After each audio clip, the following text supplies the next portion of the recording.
in, ladies and gentlemen, to episode number 202 of Let's Go Racing. Tyler Jones, Dominic Aragon, Matt Kemp here with you. We are going to be joined by ARCA Menards Series driver Morgen Baird coming up in just a few moments as we'll get to know Morgan a bit and talk about his career, what he's been up to. We'll also look back at this weekend's action at Kansas, a big win for Chase Elliott in dramatic fashion. We'll break that all down coming up in a matter of moments. Also look ahead to this weekend's race at everyone's least favorite road course, the ROVAL.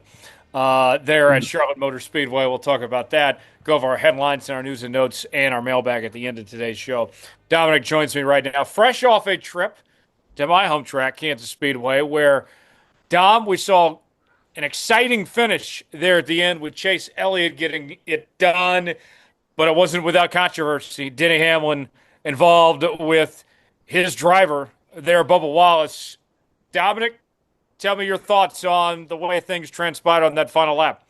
Yeah, the final lap, I think really, man, if you're at least I was watching from pit road, getting ready to shoot photos, and I'm standing there in between the Colleague Racing and Legacy Motor Club pit boxes. I'm watching on the monitor, turning around, looking at the travel, and I knew when Denny Hamlin and Bubba Wallace entered turn 3, Tyler, and Hamlin washed up, somebody was going to get underneath. Couldn't tell you until they came onto the front stretch that it was Chase Elliott. And what a finish. What a finish to see how that race transpired. Chase restarted, I believe, 10th with 2 laps to go, but those 4 tires proved very, very fresh.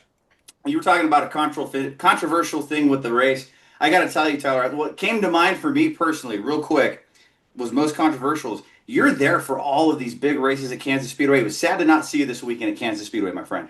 That was the controversy in my book. All right, let's stay on topic here. Not about me. We want to talk about the race itself. Dominic avoiding talking about controversy as he tends to do. Matt, lay it down for me. How frustrated should Bubba Wallace be right now? He kind of bit his tongue a bit. Didn't want to say much about his boss. I would be pretty pissed off if I were him. Yeah, I think he should be pissed. But at the same time, I don't think Denny should have done anything different. I think it was perfect. Ran it exactly as he should have. Both of them did, and so did Chase Elliott. So, but I think Bubba should still be pissed. Let me stop you there for a moment. Is there anything Denny could have done differently that would have won him that race, though? Fenced him a little harder, maybe. Came down a little quicker. That's when I get what you're saying, but at the same time, too, that the result didn't work out. That's where I look back at and say, well, what if he would have gone about that a different way? Could we have talked about a different result where he wins or Bubba wins? But you say even be more aggressive would have been the only route for him potentially to win that race. No, realistically, I think it's hard to say. I think in the moment he did exactly what he should have done. We can go back and look at it in hindsight, and maybe he doesn't use quite as much throttle and doesn't go in quite as deep and comes off the corner at his quarter panel and has a chance to suck him back. But we see the top has really good runs there. So that was kind of not really a guarantee, but going to be tough for him to be able to pull off anyway. So I don't know how much more he could have done different, quite honestly. Dom, let's talk Chase Elliott for a moment. He gets into victory lane, and a lot of people are going to say that's a race he shouldn't have won. It's his second win of the season. It does lock him into the round of 8. What do you think about Chase Elliott's championship hopes going forward now after getting this win? Well, I think the momentum has just really shifted towards that 9 team. We know NASCAR and motorsports being a week-to-week thing, teams can be great one week versus another. Hendrick Motorsports sweeping at Kansas Speedway. Chase Elliott, you're right, maybe not the strongest car. Denny Hamlin was absolutely the strongest car on Sunday, but Chase Elliott being able to get it done when it counted. The pit call crew the call, I should say, by Alan Gustafson. A lot of fans, Tyler, are ready to call for his head this year, but you look at that call, what a brilliant call to be able to get it done when it mattered. He picked up his second win of the year. He's locked into the round of 8, doesn't have to worry about anything at the ROVAL. Now, does he go and try to finally cap off that first next-gen road course victory? The king of the road course in this generation, it seems like, has yet to win in a next-gen vehicle in the Cup Series. Perhaps that changes next week, and the momentum that they have from Kansas, they're going to be able to race a lot differently compared to the other 10 drivers that are not locked in. Matt, looking at the playoff picture here, as Dom mentioned, You got two drivers that have already advanced, Chase Elliott and Ryan Blaney with wins. Kyle Larson pretty much, when he starts, is going to be pretty well set, 54 above the cutoff. Denny is in good shape, 48 above. Bell and Byron also in good shape at 44 and 40 above. But then you got Briscoe 22 above, Logano 13, Ross Chastain 13 back, Bubba 26 back, Tyler Reddick 29 back, and Austin Cindric 48 back.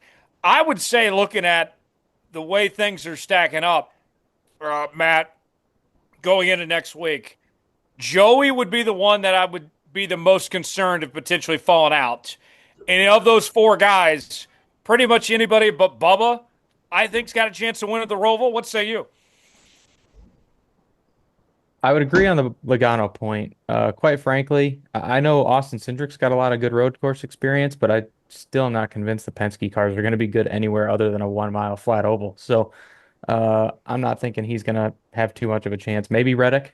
And actually, Bubba's been that team's been on a roll lately. I wouldn't doubt, especially coming off of this. Maybe he pulls it out, but I think he's definitely the underdog of the four below. I'd say probably Reddick's my pick for the best chance to get above the cut line. I don't want to say Ross isn't, but I don't know. I just haven't seen it from Ross. I know he's won on road courses before, but maybe not lately. Dominic, our guest this week is a friend of Matt's and now a friend of the show. Tell us about Morgen Baird here.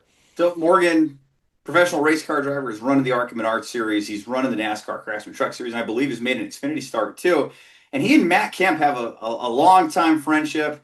They have been friends over the years. They've raced in other series together too. So I'm not doing the best justice that I usually do introducing our guests because Matt knows him even better. But when Matt joined us for the duration of the season, Morgan, your name was towards the top of the list of people he wanted to bring into the show. So from all of us here at Let's Go Racing, we appreciate you. Thank you so much for joining us this week here on Let's Go Racing. Yeah, happy to be here.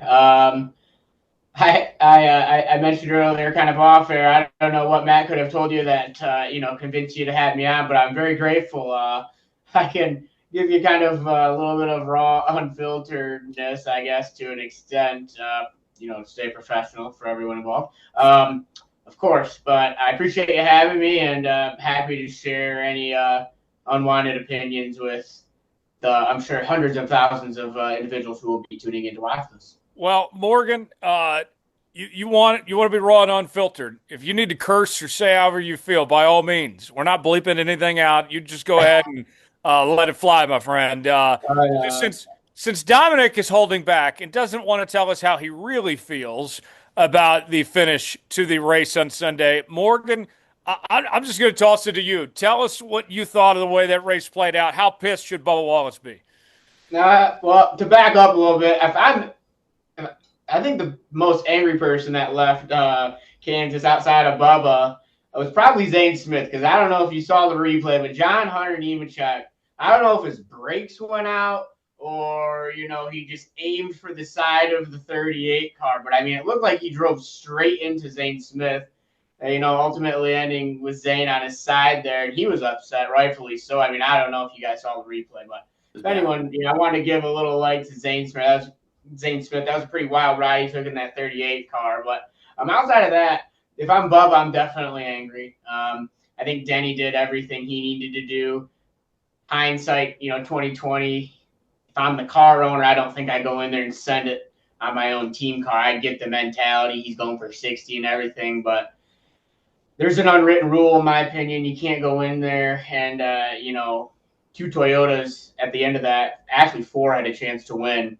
None of them came out to win. And, say what you will, Chase Elliott, I think, had the best stuff at the end of that race with four brand new tires, slicing and dicing through up there. Kind of handed to him a little bit of a Mickey Mouse win. In my opinion, Denny just kind of opened the door and Chase just had to go where they weren't.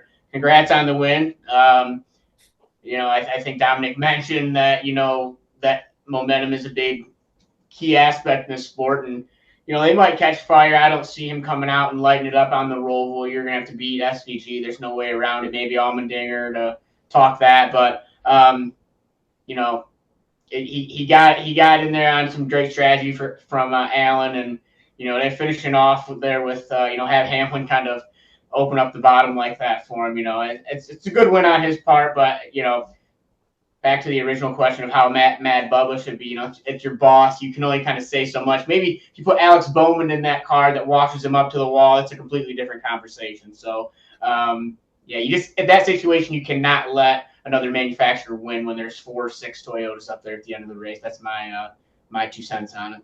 A Mickey Mouse win. I've been waiting for those type of hot takes from Dominic for 4 years on this show. Add that one to your vernacular, Dom. That's one used in other sports quite a bit. But with that said, Morgan, let's take the chance to get to know you a bit. Matt, what's kind of the backstory with you and Morgan? How far do you guys go back? Well, I'll tell you, it's funny because actually, the first ever short track race I attended in my life, Morgan was racing in the race. He was racing in a mini cup car. Yeah, and you ended up winning that night. I don't even know if you knew that, but yeah, that was my first ever time. It was at Springport Speedway.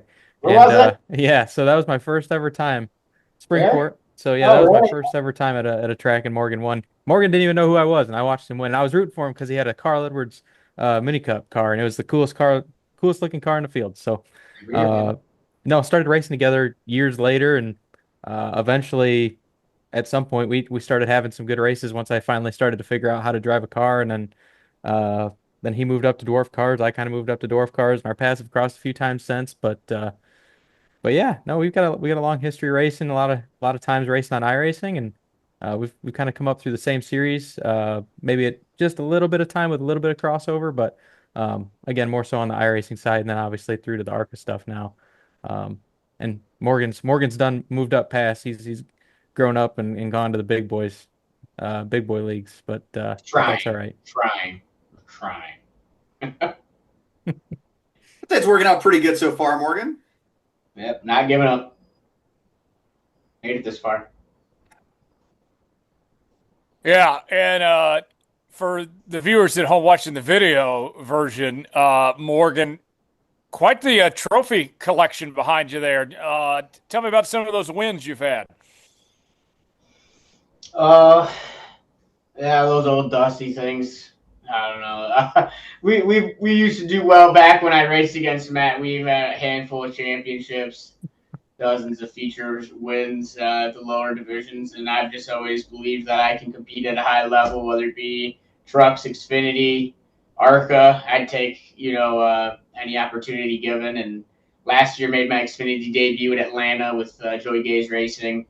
Made a couple truck starts this year at Michigan and Kansas with Rayoum Brothers, and kind of at this point working on opportunities for hopefully next year at a little bit larger scale and maybe a more competitive rate too. So that's what hopefully the next year is looking like for us. Well, in your first start in ARCA too, if I could jump in here, it was kind of a gamble for you guys to kind of go and run those races, wasn't it? Yep, it was. I actually started with Wayne Hickson was the guy who gave me my first ever opportunity.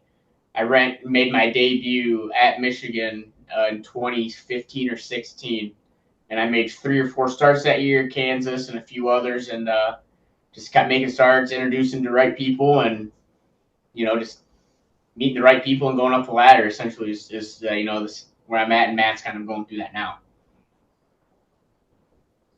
That's very cool. So, like, Matt, you guys have clearly known each other a long time. What are some of your guys' favorite memories, whether those be on track, off track? You guys probably have some really cool stories about each other. Well, ironically, actually, the one that comes to mind is I didn't even think about it, but it's kind of full circle, I guess, was when we were racing at Springport. I was driving my mini cup, and you were driving Bill's 71, the green car. I've got a pretty good picture from it, but Morgan just showed up one day and jumped in somebody's car, and we ended up racing for the win that day. So that was pretty cool. Yeah. How about you, Morgan? Yeah, that'd probably be my most favorite one. Favorite memory that I can remember. We were both competitive at the front, fighting it out with like 5 laps to go, started side by side, and I sucked you around, I think, a little bit, getting into turn 1 and got your momentum and ended up winning the race. Yeah, that's probably one of my favorite memories. That was so badass. I'm hoping to get into a dwarf car maybe next year and be competitive and go out there and run a couple too. So we'll see. So oftentimes you guys hear too that sometimes maybe this is an old yesteryear type of thing. Like you talk with some of the drivers of the 90s and the 2000s, and they say it was very hard for them to be friends with their competitors. You fast forward to today and you see a lot of Cup Series guys. They're very chummy with each other, but they will race each other as hard as they can on Sundays as well. So for you two personally, I guess, yeah, for both of you guys here, how easy is it? How hard is it to put that all off to the side? How does that dynamic play out with you two? We don't race against each other too often, so that part of it helps. Yep. I would say, yeah, not in real life, but if we're racing and I race and I'm putting Matt's ass into the wall, I do not give a damn. So we might see stuff like how we saw on Sunday with Danny and Bubba. Yep. You can pretty much guarantee it. Perfect. We have a really good group of friends that we race with on iRacing, all really clean, super clean guys, mostly for the most part, until it's the last lap, and then we all lose our minds, pretty much just like everybody in real iRacing in real life. So, yep, we all are. Except we're friends. We laugh about it for the most part. I love it. That's good. Morgan, you mentioned some of the opportunities you've gotten, the Xfinity Series and the Truck Series. Have you had that moment yet where it hit you like, man, like you felt accomplished just for even being out there of sorts?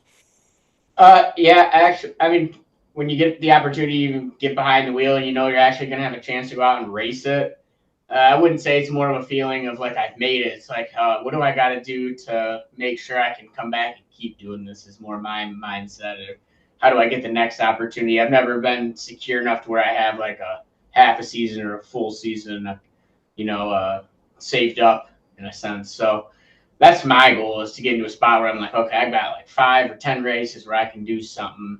I've never been in a situation where I feel like, yep, I've made it. So I'm a long way from that. Definitely still keep pushing for the dream. And if I remember correctly on your X or on your Twitter, chasing the dream, I think is on the description there. And I love that because you look at what you're doing. You look at what a lot of these young racers around the country are wanting to do. And I think they can look at you, Morgan, they look at Matt, and think, yes, you put the hard work in, you have the drive, you have the determination, maybe catch a break here or there. You can absolutely go out and live out your dream.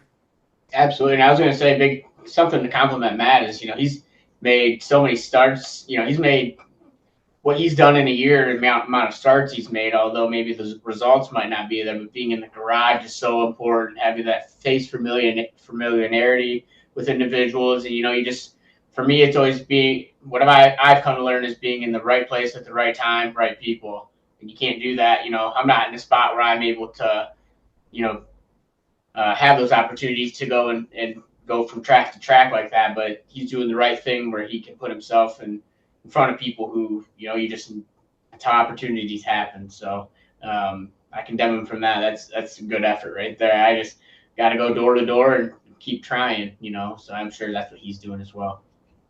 Oh yeah. There's something to be said about that. And when you look at your grind, Morgan, I know as a race car driver, your guys' schedule, every minute is accounted for. And when you're not at the racetrack, when you're not making those starts, what does a typical week look like for you? What does that peek behind the curtain, behind the scenes look like for a typical week for you? Pretty normal guy for the most part. I've got a 19-month-old son. That's pretty great. I work remotely, so I work from home, kind of make my own schedule. Since I haven't been racing, I used to also race full-time the last 2 years of dirt modified. I lost that ride this year after the owners sold their program. So I've had a lot of extra time this year to keep that competitive edge. I've been doing a lot of golfing. It's kind of something that's imperfect. I feel like it's helped me keep that competitive edge. But man, I'm outside of the 2 or 3 times I've gotten in the car this year, I'm really trying to. I see it, and I just want to be back there so much. I'm sure Matt's had the opportunity to do it on a somewhat weekly basis, where he's in and out of the car, and I'm definitely envious of that because I'm itching so bad for my next opportunity. Yeah, and I remember too being at the Michigan race in June, and you were racing the truck with Reum, and I don't remember exactly what happened. I know there was the crash in turn 4, and your race did end early. So, is there a chance we see you back at Reum this year? Is there a chance we see you behind the wheel of a truck at some point before 25 ends? I'm not sure. I've actually got some opportunities pending in the Xfinity Series. right now, possibly for maybe Talladega. We're kind of trying to see what we can get done there. I'm not sure about the truck series at this point, but it's at that point of the year where you're already kind of behind if you're not kind of speaking with individuals and potential sponsors for next year. Can't speak too much as to what might be coming up, but I'm obviously always looking for potential partners, looking for any level. I'm just happy to even have the opportunity. So that's kind of what the future is tentatively looking like at this point. This could be a question for both of you. I know Dominic and I know this answer, but for the audience at home that's very curious for both of you here, what's the process like of finding a ride and finding sponsors? What usually comes first? Is it I got funding now I got to see who can fit me in a ride, or is it somebody's got a ride for you and you got to go get funding? How's that usually work out for either one of you? We'll start with Morgan, and then Matt can elaborate. Yeah. So from my perspective, if anybody, it doesn't work anymore where you get the call to come drive a car. It doesn't exist. It's actually the complete opposite of that, to be quite frank with you. Nobody's getting the call to come ask to drive any cars or trucks at this day and age in the sport, unfortunately. I sure wish I would have grown up in that era. You got Mark Martin, Rusty Wallace, Jeff Gordon, the late 80s, early 90s. I mean, God, I just wish I would have grown. That's just the heyday of NASCAR. But that's the short answer from my perspective on the question. I'm let Matt kind of take over and give his perspective.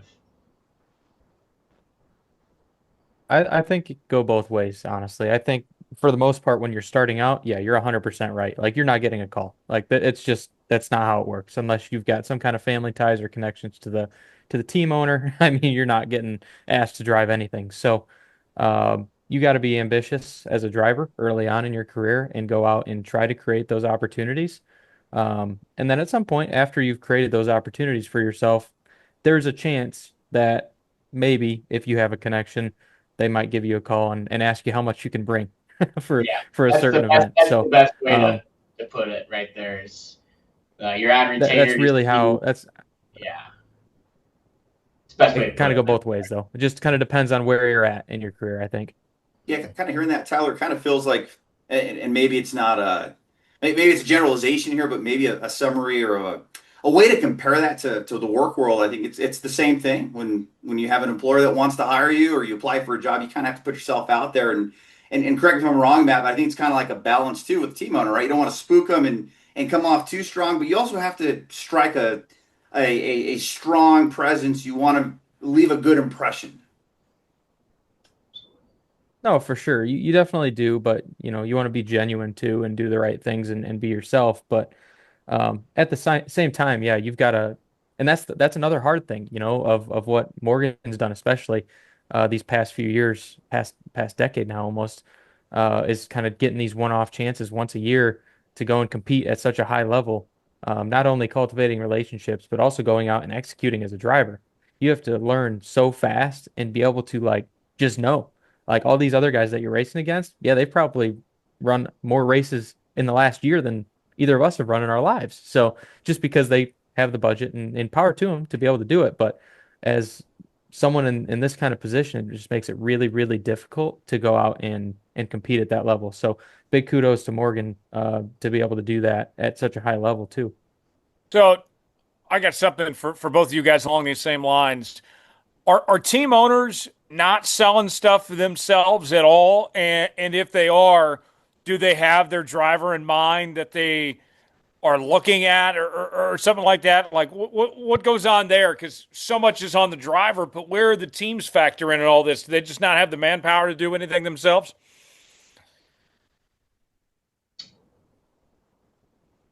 I guess I can kind of leave that. I think it absolutely depends who you are and at what level you're at, depending on which team. And I think a perfect example of this is, look at Connor Zilic. He didn't bring any of those sponsors to, Junior Motorsports or now what will be Trackhouse. At least from my understanding, he didn't bring Red Bull, WeatherTech, the multi-million-dollar sponsors. So I would be remiss to say that I'm educated enough to speak completely on it, but from my perspective, I haven't worked with a team that's like, yes, we'll buy into you and sell you as part of our sponsorship deal to help get you races. I haven't experienced that, but you can clearly see at a higher level, even truck or Xfinity teams, obviously the Cup Series, they have individuals who will bring in, and that's their job to essentially find market and, find sponsorship for William Byron, whatever level that may be. I have personally not experienced that. Yeah, and it kind of seems like the old saying, it takes money to make money, right? You kind of have to have some capital to buy in on the front end, and maybe it'll pay off later. So, yeah, again, it's just hard to be the little guy, and it takes a lot of work and dedication to be able to do something. But nothing's impossible. Morgan, one more thing for me. I don't know if Dominic's got anything else he wants to add before we get to our headlines here, but kind of looking at your future, what are some things that you want to do? Some races that maybe you have in mind? What's kind of your outlook? What are some of your goals out there, man? I would absolutely love a full-time opportunity in something competitive, whether that be truck, ARCA, Xfinity, I don't care. Competitive full-time for a year, I think we could do something and make a name for, maybe a potential owner, sponsor, want to take a chance. That's my quick sentence answer. Good answer.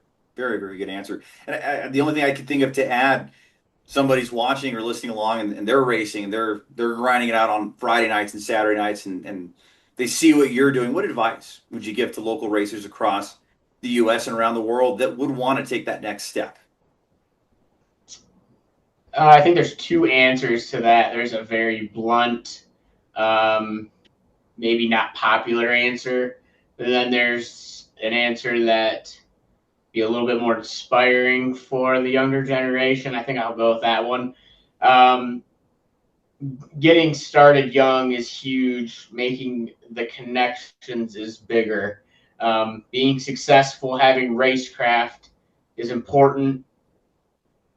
But as I just kind of laid, having the groundwork to properly fulfill whatever your goals are, whether that be quarter midgets, late models, super late models, ARCA series, making sure you're in a spot to have excellent support system behind you and great people around you to make sure you can get to whatever level you hope to be at in any motorsport, whether that be dirt or asphalt. Now time for the blunt answer. What would the blunt answer be? What's that? What would the blunt answer be? have your grandpa be Joe Gibbs, or your dad be CEO of marketing at Menards, or whatever the case may be. That's pretty much it. Come with a very deep checkbook. Very well said, Tyler. Yes, indeed. Indeed. The most respectful way, I guess I could say it. All right, let's get to our headlines for the top news happening in the sport. Dom, where do we want to start this week?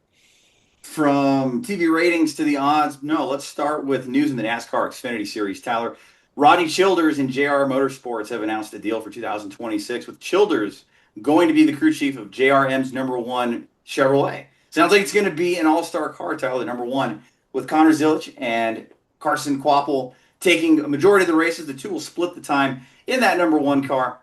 Now, Rodney himself, the big thought was, is he going to last Aspire? That didn't happen. Is Kyle Busch and Childers going to be paired up? But heard this on, I believe it was the Dale Jr. download, or it might have been rather on Actions Detrimental, Tyler, that because this series is very hands-on with being able to bring in a crew chief to work on the car, on the next gen car, you're kind of limited to what you can do, that Childers could potentially thrive in the situation. And of course, people know Rodney is the longtime crew chief. Kevin Harvick had a tenure as well with David Rudiman. Before that, Michael Waltrip Racing. Childers is a 37-time NASCAR Cup Series winner with Harvick and the 2014 championship. So Childers does have a home in 2026. Morgan, let's start with you here. Looking at the Rodney Childers news first, and then I want to talk about Carson Kvapil. We'll get to that here that's some other fascinating stuff with this as well. Rodney going to the Xfinity Series, I think it's one of these deals, Morgan, where he's won a championship. He's done so much in the Cup Series. I'm sure that JRM is paying him a handsome sum of money to do this job, probably more than what some Cup teams could do. Sure, he's not going to be able to have a driver compete for the driver championship, but they'll be competing for the owner championship. Maybe not ideal, but I don't think it's a bad gig for him by any means either. Not at all. And to kind of elaborate on what both of you guys were saying, I think he'd go there.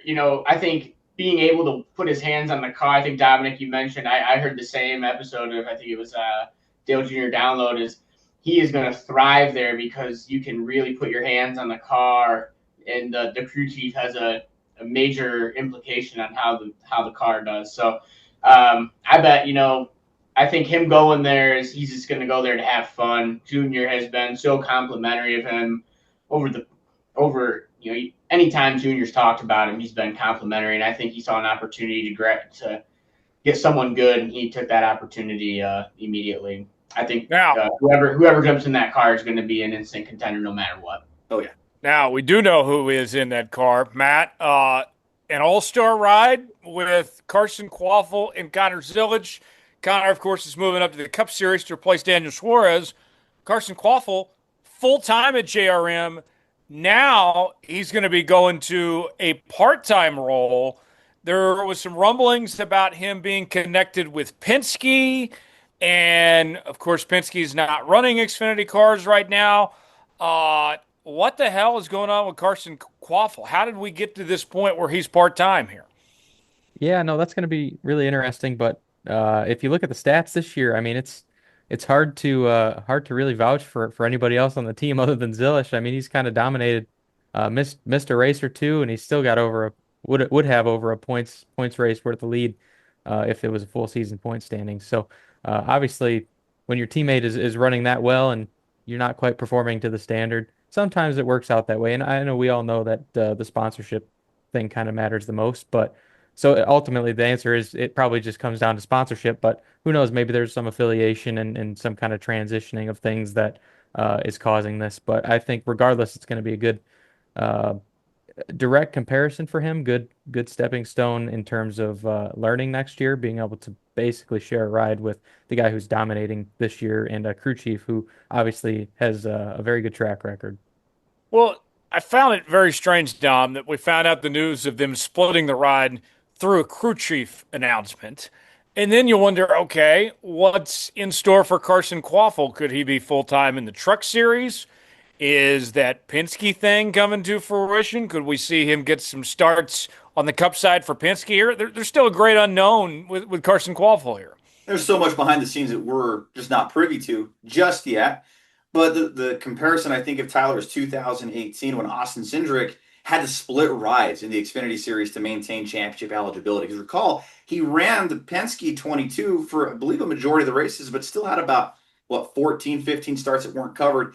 And the Roush 60 car is where he picked up the rest of the starts, and he split that with Chase Briscoe that year. So maybe there's something in the works there, too, where they're trying to line up Carson in another deal, or there could have been a sponsorship deal where Connor Zilisch needed to be tied to that ride in some way, shape, or form. As we all know, sponsorship drives this sport. There's probably going to be some backstory that will come out at some time down the road, Tyler, but certainly a head scratcher. What does that whole schedule look like in 26? We'll find out these moving parts and pieces over the next few weeks and months, but very, very weird to find out through a crew chief announcement. Yeah, certainly. So what else we got going on, Dom? So it's been something we've talked about on the show, especially with the start of the playoffs and the start of the NFL season. The NASCAR Kansas TV ratings published on Tuesday, September 30th. Adam Stern of the Sports Business Journal reporting that the USA Network race for Kansas, arguably one of the best mile-and-a-half tracks races that we have seen. I think we can all agree with that. In fact, Jeff Gluck and his good race poll was 91%, but the ratings tell a different story. A .79 rating for the race. It was still the second highest viewed sporting event on cable TV that week and behind the NFL game in Ireland, but nonetheless, 1.49 million viewers. When you compare this to last year's race, Tyler, 1.79 million viewers were tuning in for the Kansas race. So that's a drop off of about 17%. Yeah, that's not good. The ratings have been pretty bad for the playoffs, and we've seen a downward spiral even before football season started with uh, all these races on cable, not having races on network TV. I know Danielle Trotta has been taking some smoke on X for some of her comments about the ratings and saying that it's all football's fault and all this, and that's a bit short-sighted. The truth of the matter is this, Matt. I mean, the product is struggling right now. I know we had a good race this past weekend, but before this, you've had so many bad races, and people have had enough with this car. They're not fans of this playoff format. I think people have lost interest to an extent and are hoping for some change, whether it's to the format or to the car or something. I think that we've kind of reached a breaking point of sorts, and one race isn't going to salvage things. Yeah, and I think with anything in life, very rarely is it a simple answer. I think there's more than one attributing factor to everything going on right now. But I definitely do agree that it could be just a long history of the fans not really feeling heard and eventually just giving up. I mean, I don't think I don't think necessarily NASCAR uh, has been facing doom and gloom like a lot of people will tell you, but I also don't think they've probably made all the right decisions either. But it's hard to do that. So, you know, I haven't really seen the Xfinity ratings fall off too much. I mean, they seem like they've plateaued pretty well. But it seems like Cup ratings are kind of the only one going the wrong direction. Yeah, and the football thing. People point to NASCAR's been going up against football in the fall for years. For Yeah, decades. for This sure. isn't a new challenge that of to justify this much of a fall off that we're seeing right now. And I think a big part of it is just has to do with so many races on cable and not every race available on streaming. Morgan, people my age, Dom's age, Matt's age, we're so used to seeing things whether it's network TV or streaming. And I'm looking at these playoff races and whatnot. You got these races on USA. You got to go where people are. And like of those options that are out there, cable's the hardest to watch of the three, and yet we got all these races on cable. Not even putting these races on Peacock just blows my mind. Yeah, and I think another thing is, Matt brought up the Xfinity ratings. I think there's two kind of large things to point out there. One thing is the Xfinity has been on the CW every single week, all year long. You know what channel to find that on. USA, on the other hand, is not a normal sports channel, I guess, and I think NASCAR being on a network like that, whereas, Fox, CBS, these larger,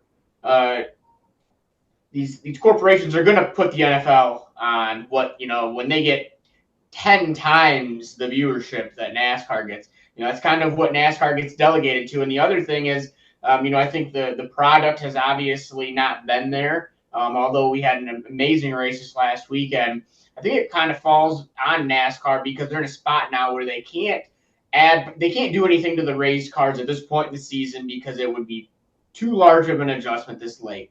We're stuck with what we got. I think the part that is frustrating is the whole first half of the year and even into last year, the fans have been begging NASCAR, do something with tire fall off, give us more horsepower, take the underbodies away, just do something to see what it does to the racing. And outside of the small amount of tire changes, NASCAR hasn't done anything to combat anything outside of the tires. No horsepower. We can't even try horsepower to test. So it's just frustrating. I feel like, from a fan's perspective, it all falls on deaf ears. And at the end of the day, that's turning around and the fans are showing their displeasure by, turning the TV off. And that's unfortunately a detriment at this point. Dominic, I would point this to you. The scary question I think that has to be on the minds of the powers that be is it gonna get worse before it gets better? And that's an excellent question. And I don't know if any of you guys had heard Denny Hamlin's podcast this week. They were talking about this very issue where you have 300,000 people fall off. Are they casual fans? Are these diehard fans? Are they just not tuning in? And I think to Matt's point, because Hamlin had touched on this too, there's just, I think, too many variables to really say it's this or that or something definitive. But yeah, Tyler, you look at those numbers. I saw a graph this weekend. Maybe you saw this graph too. It showed all the major sports over the last generation, the last 20 years or so, of viewership in the NFL climbing consistently, more often than not, every single year over the last 20 years. And you look at NASCAR's fall off in viewership. Man, I remember a time, 2009, 2010, where you were having 4 or 5, 6 million people tuning into a race each weekend. The numbers we're seeing now, where you have 1.5 million, that was probably a really good Xfinity race during that era as well. And we're not even cracking 2 million during football season. There's something seriously wrong. I know, Tyler, we've talked about controversy on this show over the years. I feel like I've been more concerned about the ratings over the last 2 or 3 years, and you'd be more so, no, let's give it a chance and see how it plays out. But I think a lot of us are seeing here, there's something wrong here. There's a lot of variables as to what's going wrong. And I think the football season, NASCAR fans are not being heard, like Morgan said. I think there's a lot of factors that play into it, and people might just be tuning out. And I'm afraid it's going to get worse before it gets better. And I don't know what it's going to take to wake people up. Is it going to have to be F1 beating them head to head? Because F1's getting closer, and F1's ratings aren't growing either, by the way. They've stagnated, and we'll see what happens next year when they go to Apple. But yeah, I don't know what it's going to be to have to get NASCAR's attention, that they need to change something, but they should be sounding the alarm right now, I think, for sure. And two, Tyler, before we move on, I want to ask you, because you would have this insight with the broadcasting partners and with your sources too. The network and the ratings, all these ratings that we're seeing, they get to dictate how much they sell their sponsorship for and their advertisers. So there's a big trickle down effect here too, where the networks aren't going to be able to make as much money on their advertising. And then when it comes time to negotiate the next TV deal, they can point to all these red flags. I feel like this isn't just a one-time thing. There can be ripple effects with this over the years. So you want to talk about parties that are affected by that? It's everybody, because it's the TV partners that are trying to sell their own ads for those races. It's the teams that are trying to sell sponsorship for their races and are trying to show the TV numbers. And then when you go back to the negotiating table, in 6 or 7 years from now, and NASCAR says we want a pay raise, and then the networks say, for a product that's losing viewership, I don't think so. So there's everyone's affected in some way, shape, or form. So yeah, it's a very good point you raised there on that front. What are the odds looking like this weekend, Dom? Well, if you're picking SVG to go and win his 5th NASCAR Cup Series race in 2025, according to the Caesar Sportsbook, you'd be correct. SVG is your odds-on favorite before a lap has been turned on the track this Sunday at the Charlotte Road Course, the ROVAL. SVG coming in with plus 115, or about almost, you're going to double your money a little bit. You throw $100, you win 115. Christopher Bell at plus 850, or 8.5 to 1. Kyle Larson at plus 900. Tyler Reddick at plus 1,000. William Byron and Chase Elliott each at plus 1,200. AJ Allmendinger, who won this race in 2023, at plus 1,500. Chris Buescher at plus 1,800. Ty Gibbs, plus 2,000. Chase Briscoe, plus 2,200. Ryan Blaney, the inaugural winner in 2018, at plus 2,800 with Michael McDowell. Ross Chastain at plus 3,000. As you go down the list, your longest odds, Josh Bilicki and Cody Ware, each at plus $250,000 or 2,500 to 1. All right, let's make some picks here. Morgan, you are our guest, so you can go first. Who do you think is going to win this weekend at the ROVAL? I just don't see anyone beating SVG unless he breaks or gets crashed. SVG. Take it to the bank. Matt, is it going to be another SVG showcase? With number 5, baby. Dom, SVG or the field? Oh, man. Give me SVG.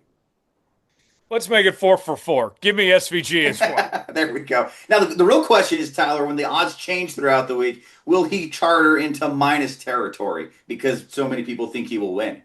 Probably. I think so. Probably. Is Connor Zilisch running the Cup race this weekend? No Connor Zilisch. The only part-time entry that we have is the Garage 66 entry. Carl Long, friend of the show, Josh Balicki in the 66 car this weekend. Okay, so Connor's not running. So thanks everybody for playing. We'll see you next week. Barring something happening to that car there, we'll see. Let's get to our mailbag segment. We ask you guys to submit questions to us each and every week on X, Facebook, also by email.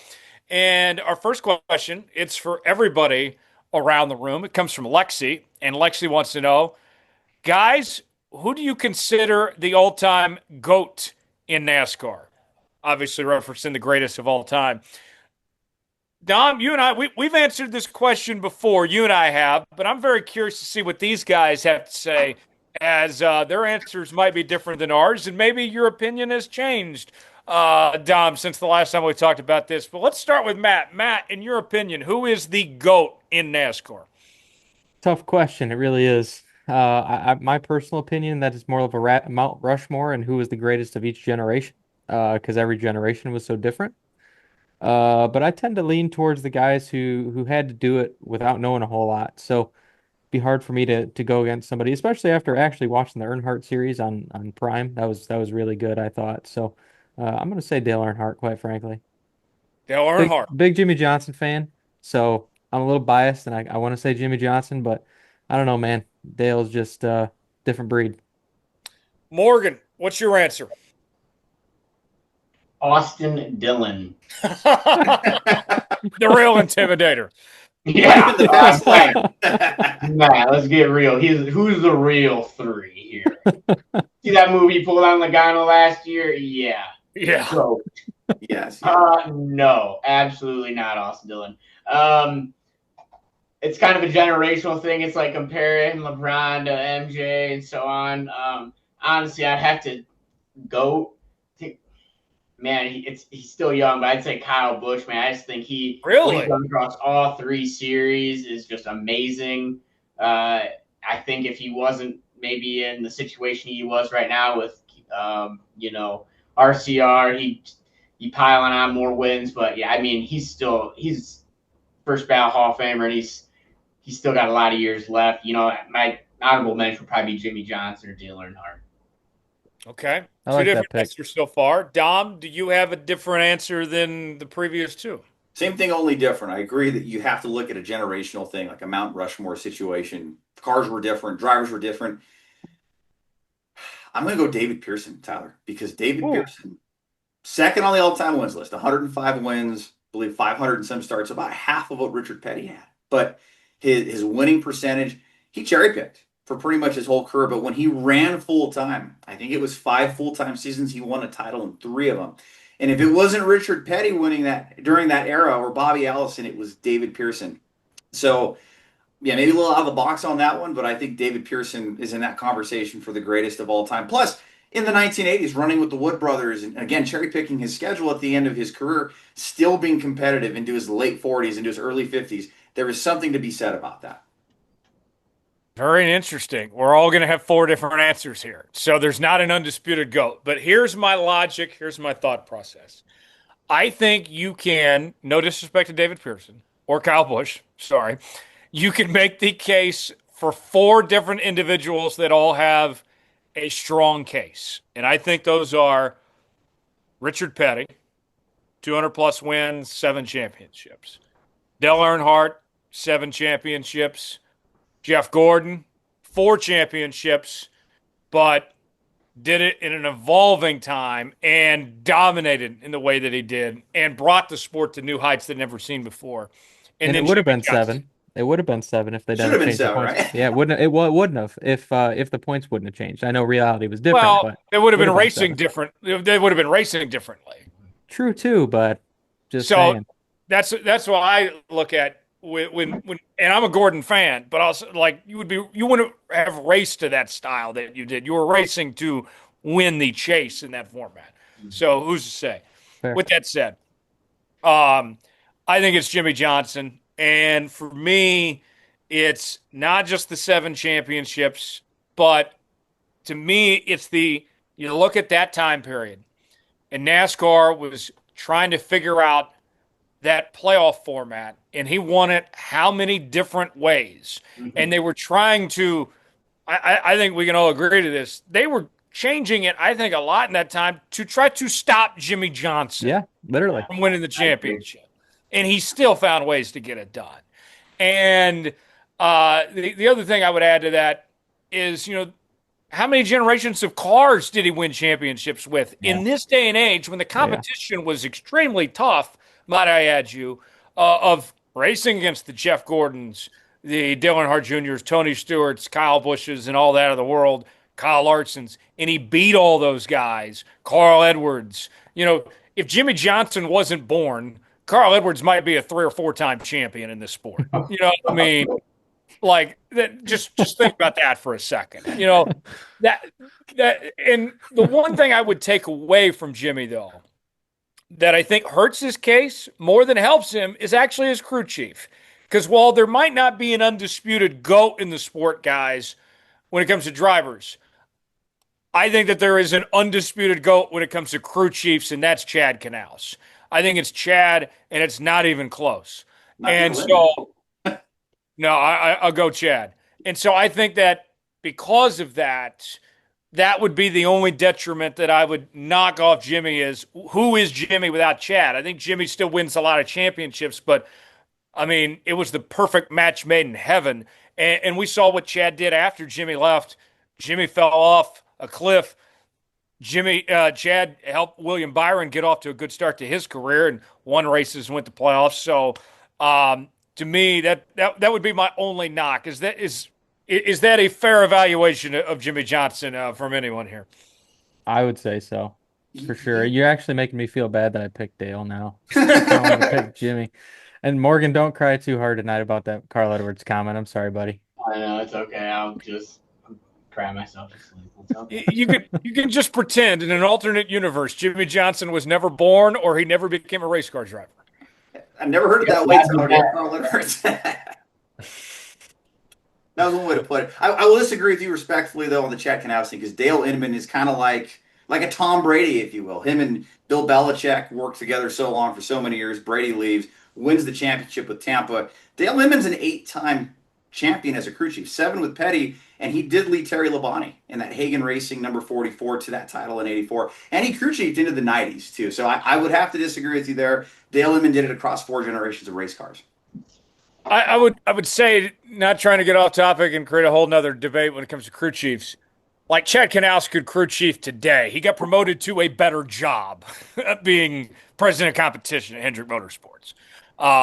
So I wouldn't count that against him in that front. And he's done a heck of a job as the director of competition there at Hendrick, with him and Jeff Gordon basically running the show now there at that organization. So very good first question in the mailbag this week. Our next question in the mailbag, it comes from Casey, and Casey wants to know, guys, what is one racetrack you really want to race at? Let's start with Matt here. Matt, what's a track that you haven't raced at that you want to hit on? Oh man, there's a lot of them. I would go Winchester Speedway in Indiana. It seems like a really cool racetrack to be able to get around, and definitely one of them that's towards the top of my bucket list. But it's either there or Daytona. Morgan, how about you? The entirety of the NASCAR Xfinity or truck schedule. That is my answer. Every single one. No, if I had to say one, I guess I think I'd enjoy Darlington. Just throw me at the hardest one and see what I can do. In a truck, I think it'd be fun. Dominic, you can hop in a car for one race. Where are you racing? Well, I tested a race car, a hobby stock car at Uranium Capital Speedway in Milan, New Mexico about 4 years ago. And man, Tyler, that kind of just grew the bug a little bit. If I ever get the chance, I would love to do a full race there at Uranium Capital. This is my home track, too. So it's a 3rd mile clay oval just west of Grants, New Mexico, west of Albuquerque, to give an idea of where that's at. Really cool racetrack. Again, we'd love to get behind the wheel there someday. How about you, Tyler? Throw me to the wolves and give me the opportunity that Jennifer Jo Cobb was not awarded, and put me on the track at Talladega, and let's just see what happens. Probably not going to go well. May not live to tell. I don't know. But you know what? Let's shake and bake, baby, and make it happen there in Talladega. So I don't think you could do any worse than Kevin LePage, so you'll be fine. I'll just hang around the back and just see what happens. Just don't pull up in front of the field when you're going 90, and I think you'll do better than him. Stay in the lead lap. Yeah. Do what I can. Before we get out of here, guys, Morgan, tell us what's going on with you. When are we going to see you on the track next, and where can people follow along and see all the stuff you're doing, man? You can see me on the track next, hopefully Thursday, on iRacing when my small restriction is up. I sometimes host on Twitch, but as far as real life, I don't know. I'm working on something, possibly Talladega here in a few weeks.